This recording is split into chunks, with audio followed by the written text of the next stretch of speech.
पहले वो वीडियो मुलाहिज़ा फरमाइए जो पीआईसी में खून खराबे का बायस बनी, जिसने वकीलों को मुश्तिल कर दिया और वो इंसानियत की धज्जियां उड़ाते हुए हॉस्पिटल पर हमलावर हो गए और वहाँ खून ही खून बखेर दिया।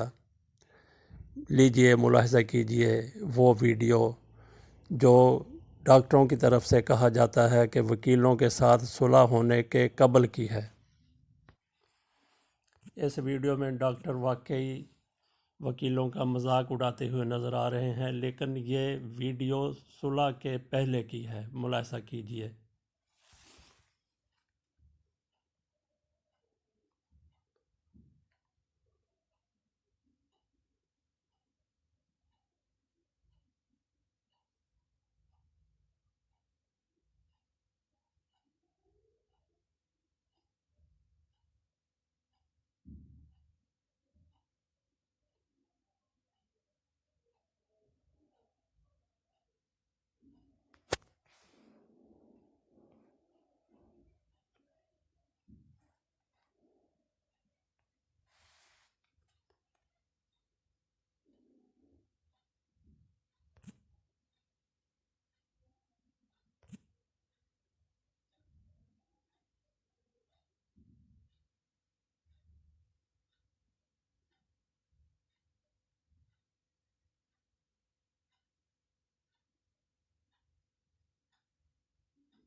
अगर ये वीडियो सुलह से पहले की थी फिर भी ये इंतहाई शर्मनाक थी।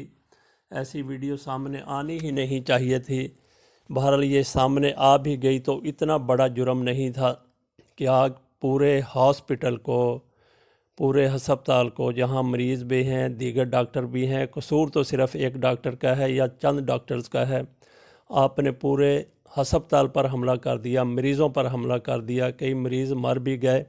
और उसमें इंतहाई शर्मनाक बात यह है कि एक वकील ने जाके एमरजेंसी में एक 24 साला लड़की के चेहरे से मास्क उतार के दूर फेंक दिया, जिससे ऑक्सीजन ना मिलने की वजह से वो लड़की, जो शायद पेशावर से, रावलपिंडी से आई थी, 6 भाइयों की एक ही बहन थी, वो मौका पर ही दम तोड़ गई।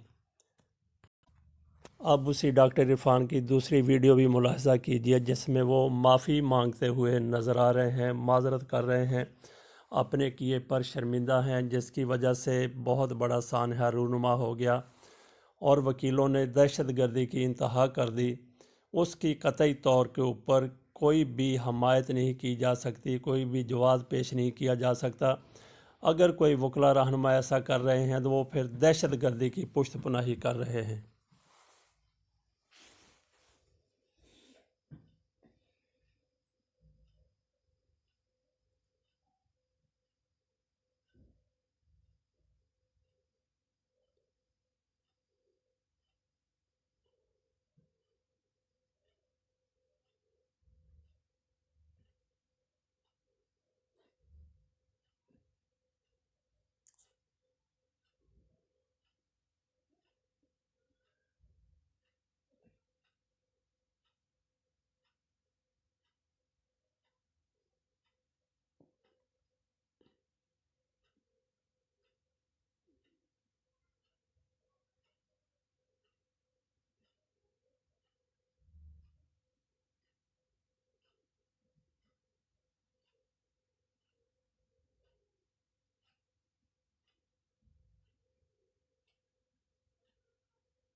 ये इस डॉक्टर इरफान की तरफ से माजरत की गई है और वो सुलह का हाथ बढ़ाना चाहते हैं, सुलह हो भी जानी चाहिए। वकला ने जो कुछ किया वो इंतहाई शर्मनाक था। उनको भी इसी डॉक्टर की तरह माफ़ी मांग लेनी चाहिए। वो यकीनन माफ़ी मांगने पर तैयार भी हो जाएंगे, लेकिन वो एक ख़ातून जिसका मास्क उतार के दूर फेंका गया, उसकी मौत का कौन ज़िम्मेदार है? उसके कातलों को क्या सज़ा नहीं मिलनी चाहिए? ये सवाल हमने अपने क़ारीन के लिए, नाज़रीन के लिए छोड़ दिया है।